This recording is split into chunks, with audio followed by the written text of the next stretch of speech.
let's talk some NBA with Kurt Helin, NBC Sports Radio, the 24/7 live sports talk network. You can listen at NBCSportsRadio.com. Download the NBC Sports Radio mobile app today. Kurt, we are getting down to the nitty-gritty. It looks like, at least in the East, we've got our 8 teams. We just got to figure out what order they're going to be in. So that's really what we're focusing on here on the Eastern time zone. But these last 10 days or so should be pretty interesting. Absolutely. Everything's still, 1-2 is pretty set. Yep. And then things, start to get really bunched up after that, as you guys well know. And it's like you look at the Philadelphia right now, you're like, hey, man, I could see them as the 3 seed. And by the way, I could see them as a 3 seed with a path that gets them to the, to the conference finals reasonably.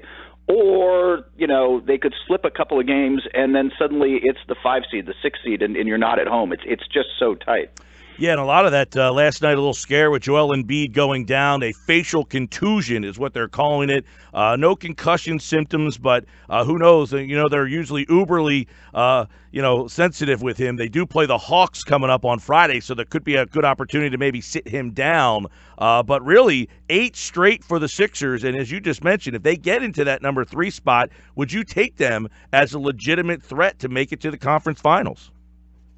Absolutely. I mean, if they can get to that spot, and I think they kind of have to get the 3, but if they get there, then yeah, because they're going to get whoever is 6, and that's probably that's certainly a tough matchup because it's whether it's Indiana or whoever falls to that slot, maybe Washington.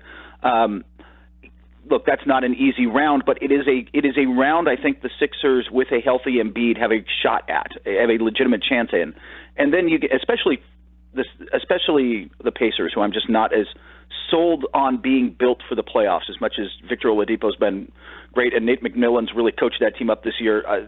I think that you can attack some things they do in the postseason.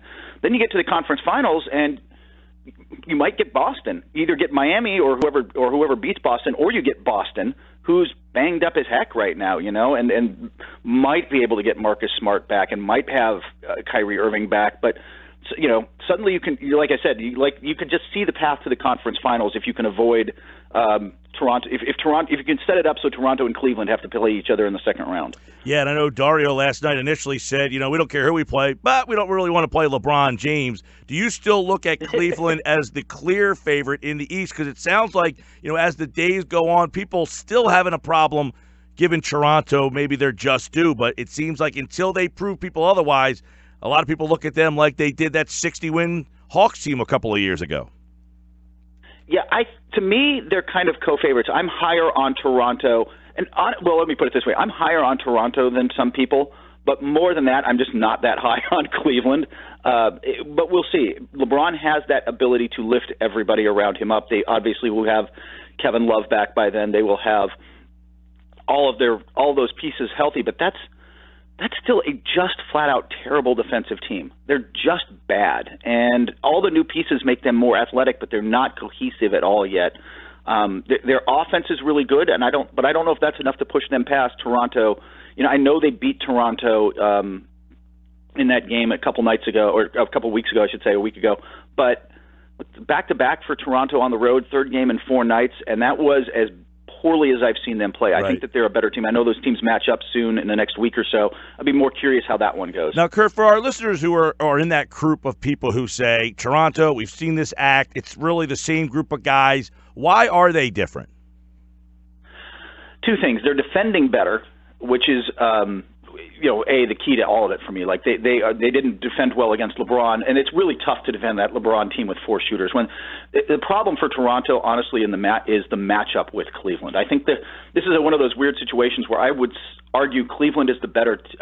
Toronto's the better team, but this is a bad matchup for them when Cleveland goes small, puts Kevin Love at the 5. And it just spaces out. You can't use Valanciunas, and now you're trying to use Pirtle, who's actually had a really nice season for them, but he's not great on the perimeter, and then you're going too small. So it's an issue. But I think that Toronto defends better. And the other thing that they did do in that game that was good, late, they didn't revert to too much isolation, which is they become defendable late in games when they revert back to their form of just it's DeRozan or Lowry in isolation, in simple pick and rolls that are predictable and defendable. When they're moving the ball, they're so much more dangerous. They did that in this game.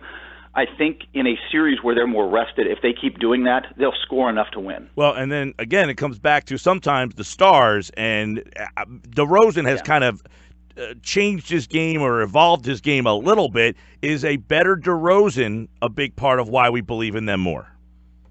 I do, too. Here's the other thing. We keep saying, we haven't seen them perform. They haven't performed well in the playoffs. They haven't done that.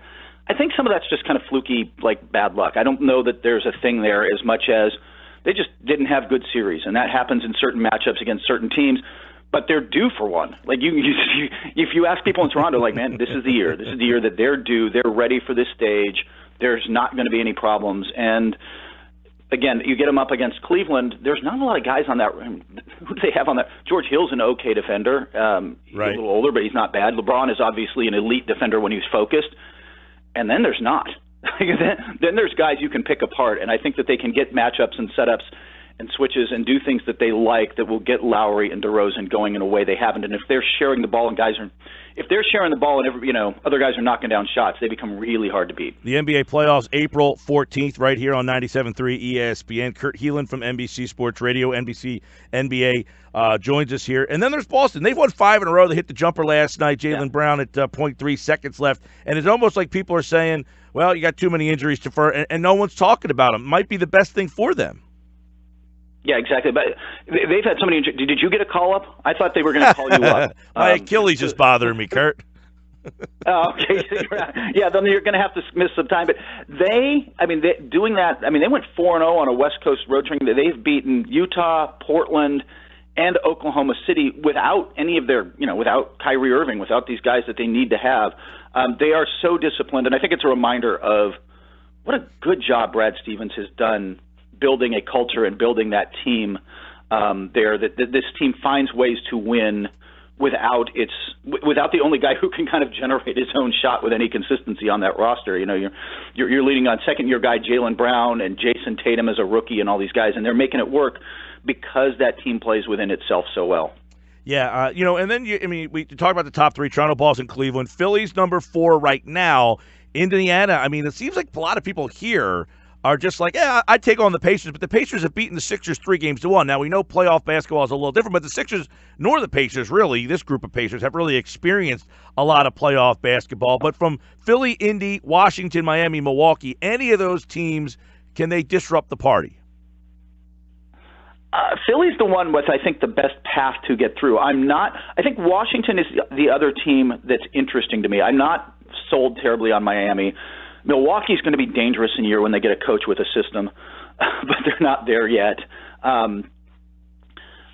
Indiana is one of the great stories of the season. Don't get me wrong, but so much is reliant on Victor Oladipo for them, and if you're that heavily reliant on one guy to create your offense in the playoffs, it can become an issue. You've got to have, to use the Sixers as the example, you've got to have Ben Simmons' ability to create and score and Joel Embiid in the paint, and better have somebody else creating in there too, because teams, as they drill down on you defensively, are able to start to take things away. So you've got to have multiple options, and I just don't think Indiana does. But Washington, once they, with Wall back, once kind of in a groove and healthy, that's a dangerous team to me, just on paper. Like, they haven't brought it nightly every game this year. They're not focused like they should be.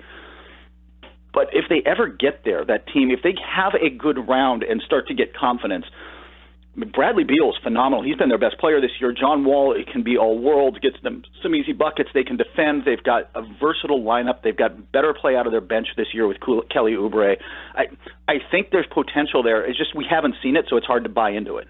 Kurt Helin's with us. If I was able to give you a long-form piece to write about this Markelle Fultz story, the way it started, where it's gone, all the different twists and turns, and then what we've seen the last couple of nights, we could probably talk about that for an hour or so, but he made his debut, woke up and said, I'm ready to go. What did you see from him the first night he played? Last night, he still, didn't score as much, but he was involved. Do you think the Sixers are going to be tempted to utilize him a little bit more? That temptation is there, and I'm all for, honestly, giving him a little run in the playoffs. Give him the feel, because that's for the Sixers, as much as we're like, man, I can see a path to the conference finals, and I can see winning now, that's still not the goal. Like, that's still not the long-term plan here, right? I mean, it is still, hey, we're still a year away. This is going to be a learning experience for Ben Simmons and Joel Embiid and Covington, everybody on that roster. Redick's been there before, but not most of these guys. So how do you get there? How do you pull this off? I would, in that sense, I would like to give Fultz a little run just to see how he does. But I don't expect. I go in with almost zero expectations because as much as hey, he had a couple contested jumpers last night, and he's showing some potential out there with some of the passes and some of the things he's doing, his jumper's still mechanical, and I just think when you get good defenses that are drilled down on going right at your weaknesses, I don't know that you can expect a lot of contribution out of him in the short term. But the experience is good, and then he comes back next year more ready. Certainly makes them a little bit more interesting.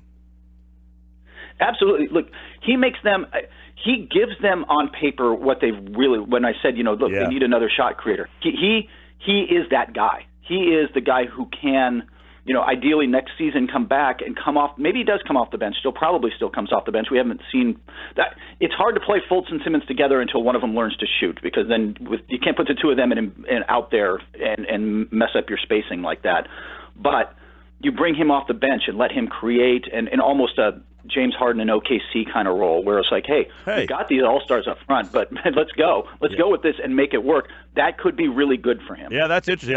When you said that, I was thinking like Lou Williams, the way that he's used, but Harden might be even a little bit better. Sports Bash Live, 97.3 ESPN. Kurt Helin, listen to him on NBC Sports Radio, the 24/7 live sports talk network. You can listen at NBCSportsRadio.com. Download their mobile app today. Check out all his NBA work. Kurt, appreciate it as always, pal. Hey, take care, man. Have a good one.